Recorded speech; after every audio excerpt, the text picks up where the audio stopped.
You know what? Let's go to Nice. Yeah, let's go to Nice. That works. It's something a bit different. We have done the Florence to Parma to Bologna triangle. I don't know how many times. I really need to check the settings on the brakes. Feels like the sensitivity is not as high as it should be. I don't know why it would have changed. At the roundabout, take the second exit. Exit now. Excuse me, beep beep, coming through. Go straight.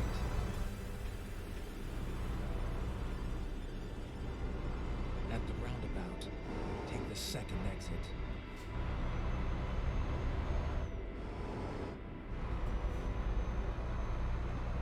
Exit now.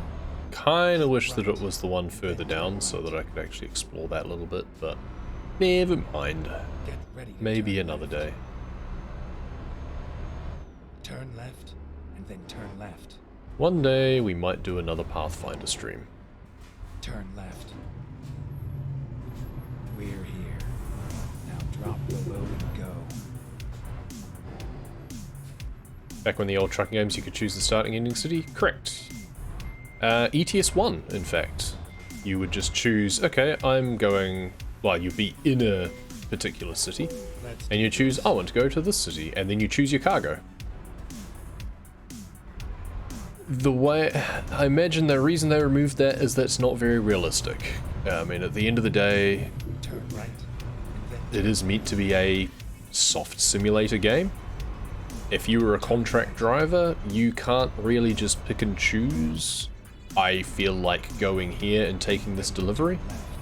You are at the mercy of what companies need shifted at any given point of time. turn left. And especially these external contracts, these are all generated by the World of Trucks service. So yeah, different again. I do really wish that they had retained the ability to choose. Like, you could be presented with the market, or that you could pick, okay, I want to go from here to this place, and then just have a smaller selection of cargo. Like, it would just be very basic staples. It would be things like, you get loads that are like used packaging and pallets, like empty pallets, things like that. You know, fine, you don't always need, because it's also to emulate market demands. Like, you are not always taking X to Y. You know, a particular place is not always going to have apples to deliver to any destination, for example.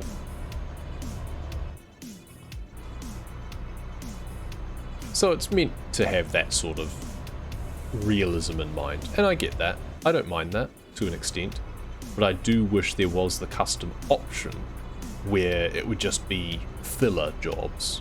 You know, taking empty pallets from one place to another, very common requirement. Hell, just taking an empty trailer from one place to another because they just need the trailer. You know, just taking an empty curtain side or something because they don't have anything to fill it with, but they need the trailer back at another depot.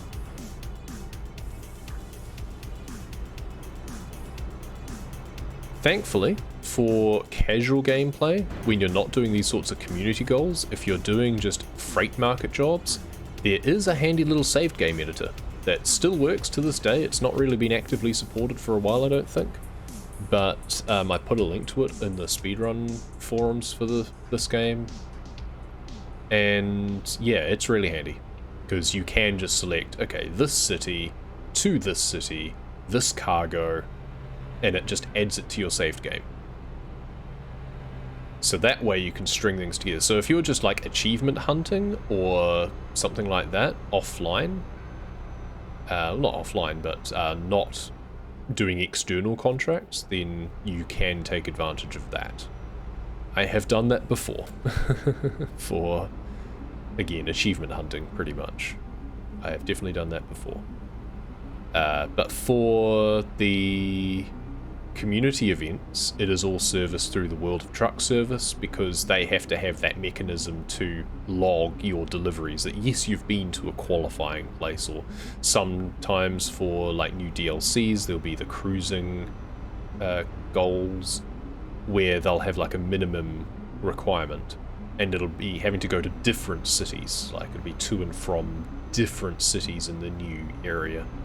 So it has to keep track of that, and the only way it can easily do that is via their World of Truck service.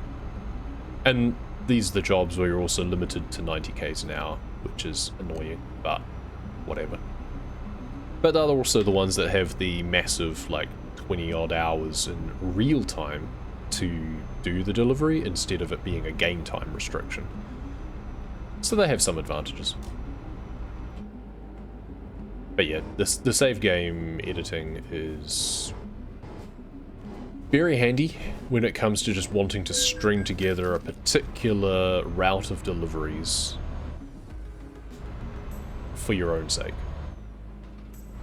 You ever seen a freight train in ETS2? One went past earlier. There was an electric pulled cargo train. And yeah, I've seen plenty of them. It just depends on where you are. Yeah, there was one earlier in the stream that was a freight train.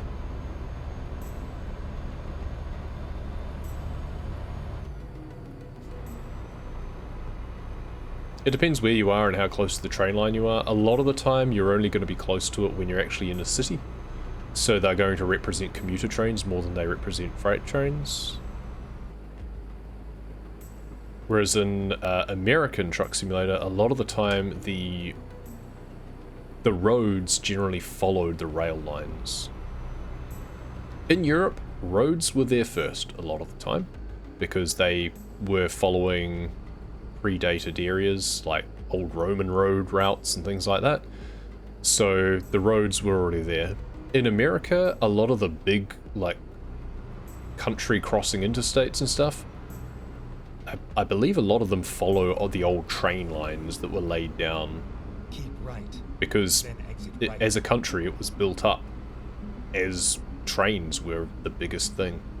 And it Right. remains the easiest way to get big amounts of cargo from one part of a large country to another.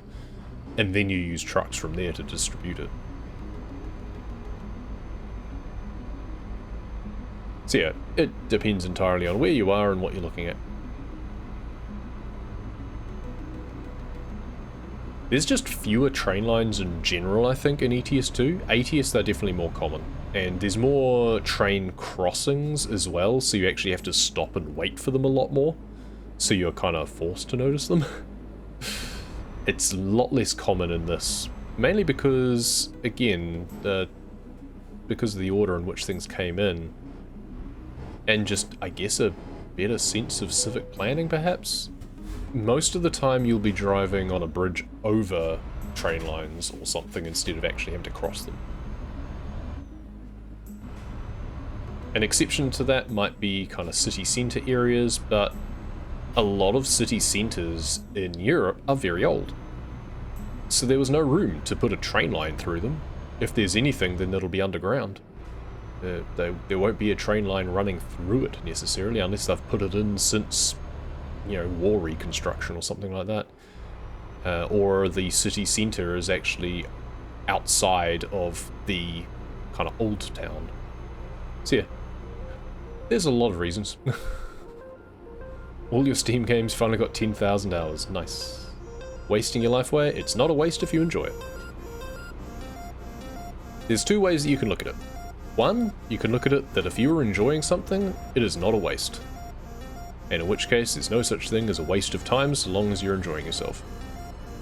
The other way to look at it is that literally everything is a waste of time. No matter what you're doing, you are constantly wasting your time. So you may as well enjoy it. Depends how fatalistic you feel. I have over 10,000 hours in World of Warcraft alone. I do not have 10,000 hours on Steam, but I have it across other platforms. I have over 1,000 hours logged in Subnautica alone. And I think between ETS2 and ATS, I'm probably over 1,000. can't actually remember off the top of my head. I know ATS is significantly lower than ETS2.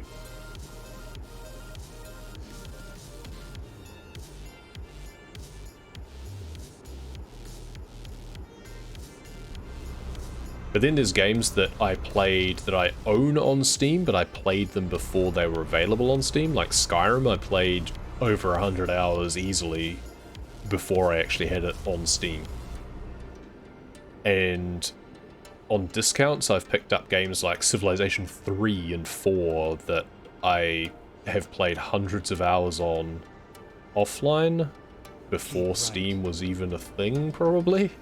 But I bought them on Steam because if I want to play them again, it's a lot easier to just download it than dig out the disc and try and get it to work again. So, yeah. 10,000 hours is 416 days. Yep. I can go take a look at my time played Google Sheet that I had and see exactly how much time I've put into my main character in World of Warcraft. It's a lot. And a lot of that was just sitting around doing nothing. I have spent a lot of time fishing. Or doing archaeology. Or flying around Stormsong Valley looking for jelly so that I could get a honey bee mount. Inane things like that. But it's usually been because I've had not much else to do and I'm just chilling and I've been enjoying the game music and often watching something else as well anyway. And regardless, it's just an enjoyable time. Some people prefer to spend $50, $100 on a Friday night getting blackout drunk and they don't even remember it the next day. I would happily instead spend $100 odd on a game and play it for 20, 30, 40, however many hours. So, yeah. Over a year of pure WoW content, yep. But I have been playing that for pretty much all of the, was it 16 years? I can't even remember what anniversary they're up to now. A long time. I started playing just after BC or just before Burning Crusade came out. I can't remember which. I think it might have been just after Burning Crusade because I think the first iteration of WoW I got was the Burning Crusade Battle Chest.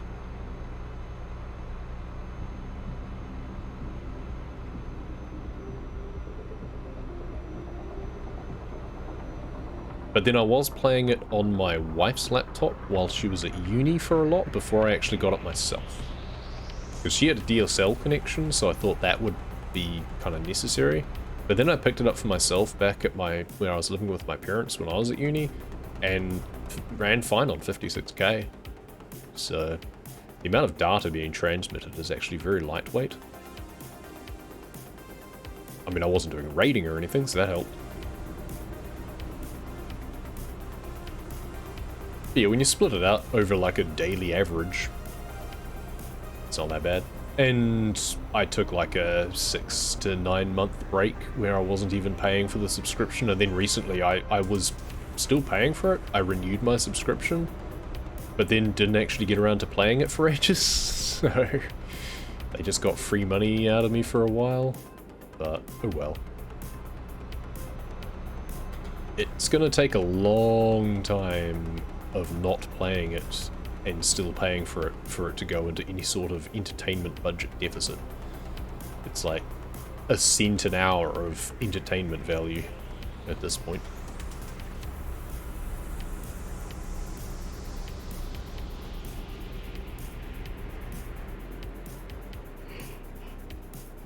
So I kind of stopped playing it for a while with Battle for Azeroth, because it wasn't as exciting as an expansion as Legion had been. And it started to feel like a bit of a chore in some respects. It wasn't as interesting leveling alts either. In Legion, you had class-based order halls where there was a reason, and like class-based storylines, there was a reason to go through and level a character of every class if you so wished. In BFA, there was not really any reason to. So it's like, okay, well, I've done it as my main character. I've gone through and gotten to kind of the end of the patch sort of content. Now what? So I stopped. And then I started again for Shadowlands and enjoyed it. It was alright. Still not as great. The Moor sucks. One of the areas where you can't even mount up for ages. You have to go through this whole really arduous storyline, quest line, before you can do what you're normally accustomed to do in terms of movement. So that was kind of arse. What game on Steam has the most DLC? I don't know, but I would guess Train Simulator. Because it's apocryphal for and notorious for having like new DLCs for individual trains or very small new lines, so it's often an example of DLC gone mad. It is Train Simulator, yay, go me!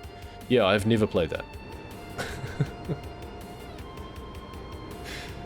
600 plus DLC, brilliant. Going over 10,000 US dollars. I bet half of those are probably cosmetic. Or it will, yeah, be like, oh, we've added this new train. That's what I love about these games. So when they've added new trucks into Euro Truck Simulator 2, they just appear in the game. In American Truck Simulator, they get added on as a new DLC, but it's a free DLC. Adding them in as a DLC is just a way that you can opt out, basically, of having them in the game. You can disable them if you don't want to, if you don't want them to exist, it seems. I don't know, it's kind of a weird way of doing it, but I guess it also makes it easier for them to compartmentalize it. They don't need to push like a full game update. If they need to patch just that truck, they can just update the DLC. But yeah, they're all free. The main DLC cost in these games is, I mean, the map expansions, obviously, but also just the cosmetics, like there's paint job DLCs and stuff. They're also part of the top 10 of the most DLC. They don't even have all that many. So they've got a lot of paint jobs, but if you combine them, I guess I could understand that, but I would have expected there to be a lot more games with a lot more DLC. Cities Skylines must be up there. They have a lot of DLC. And a lot of those have been kind of mixed reviews because they'll not add that much more in the way of content for what they cost. I have Cities Skylines, I've played it for a bit. I've held off on getting pretty much any DLC. I think I've bought a couple when they've been on a heavy discount. But I remember seeing some and thinking, oh, that looks interesting, and then looking closely at it and going, that doesn't add much. Or it's like, this adds things that should be a free game update or something, because it's just adding stuff in that was broken. Like, there's one of them that added in public transport routes or something, or added in ferries. It's like, yeah, that existed in SimCity 2000. Why is that not here? So yeah, Skylines must be up there as well. Never really thought about which games would have the most. I have no problem with DLC, must be said. I'm not a fan of when it doesn't appear to add much, like with Skylines. But at the end of the day, it's a case of, it's optionality, right? It's if I don't want that in the game, I don't need to install it. Or if I do want it, then I'm rewarding the development that added it to the game. It's just sometimes I feel they do take the piss a bit with the pricing.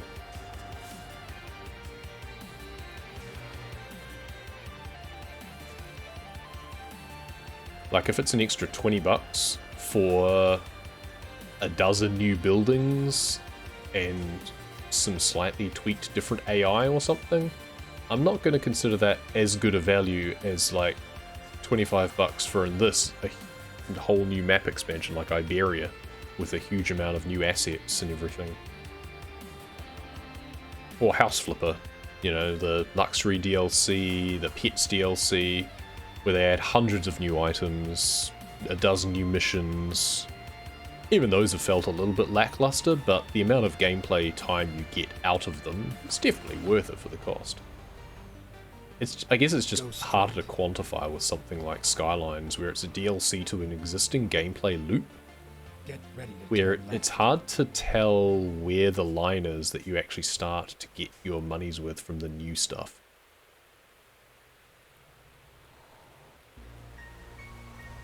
Turn left.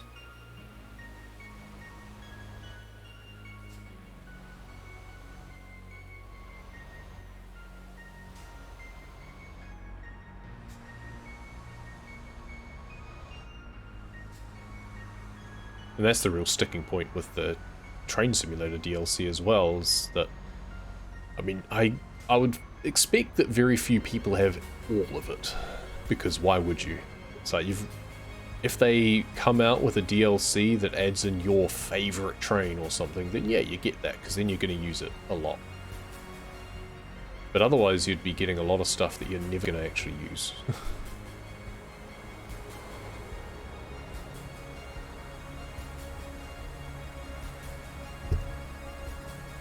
Like if the trucks in this game were paid DLC instead, when they release new trucks, I would probably not have them. Then turn right. Unless they were on like a 90% off discount, which they probably would be by now, let's be honest. By now I'd have them, but I wouldn't get them new, I doubt, because you'd be like, well, why?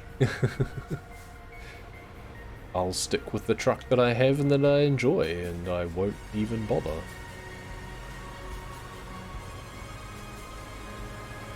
Turn right.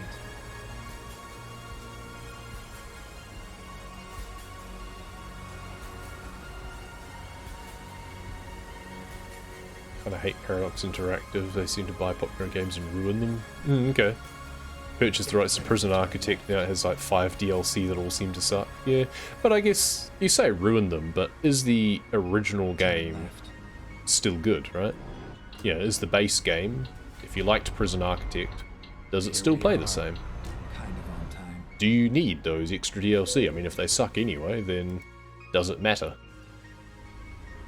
You know, have they ruined a game by taking it over and giving it ongoing support and adding things to it? You may not like what they've added to it, they may not have added to it in a productive fashion, or maybe a bit of a money-grubbing fashion. But is it the sort of thing that, yeah, then you get it on heavy discount and it's fine? But so long as the original game still plays the same, it's hard to say that they've ruined it, per se.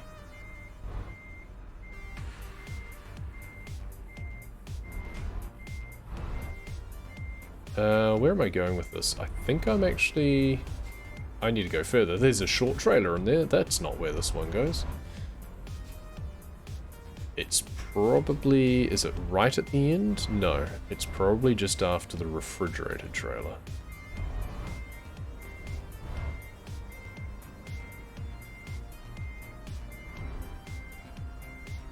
That's gonna hit, isn't it? Yeah.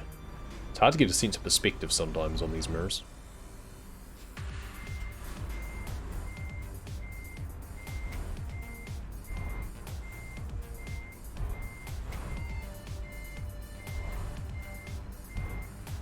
Yeah, Paradox Interactive definitely seem to have a very tried and true business model. They release a game and then they tack on a bunch of stuff to it. That's not necessarily a bad thing. But I can see why it is contentious, and I don't necessarily like it all the time. But say, if a game already existed and they bought the rights to it, so long as it's still being supported, I would consider that a good thing.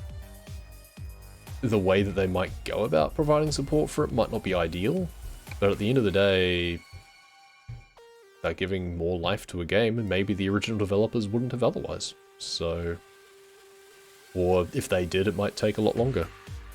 Personal goal complete. We are done. Christmas reflections. So, community reward will be unlocked for each tier of 400 gifts awarded, with 5 tiers in total.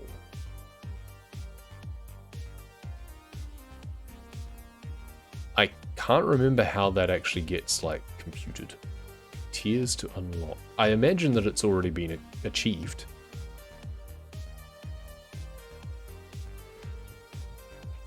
So, where's the nearest services? Just down the road. Perfect. Because I should be able to now go to my World of Trucks login, which I thought that I had a shortcut to, but I don't. World of Trucks.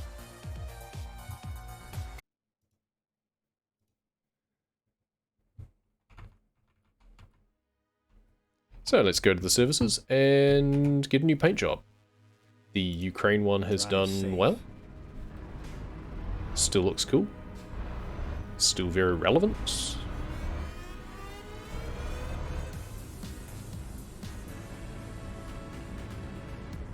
But we do want to try out the new one. Then turn left. Get ready to turn right. Turn right.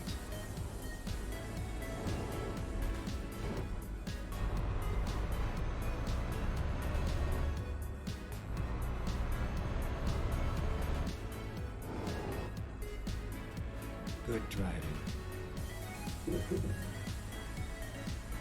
Let's go in. Configurator. Paint job. Is it going to be here yet? Lines of reflection. There we go. It's kind of funky. Be nice if I could actually configure the colors.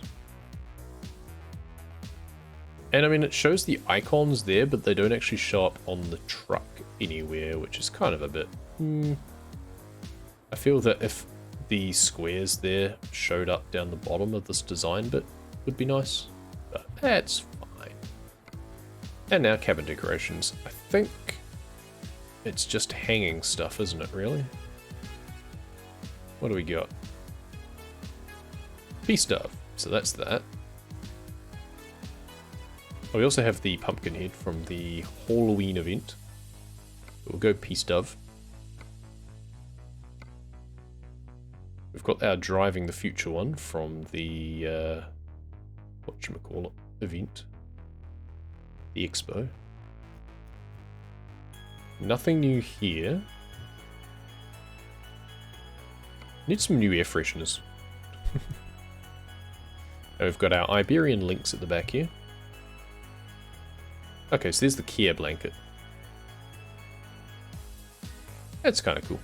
It's nice, but I prefer my furry friend.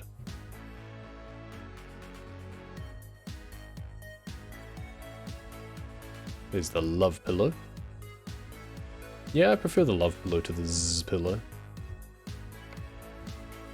Crone lunchbox. We can have a furry friend on that seat instead if we wanted to. But I think it makes more sense to have the lunchbox on the seat there.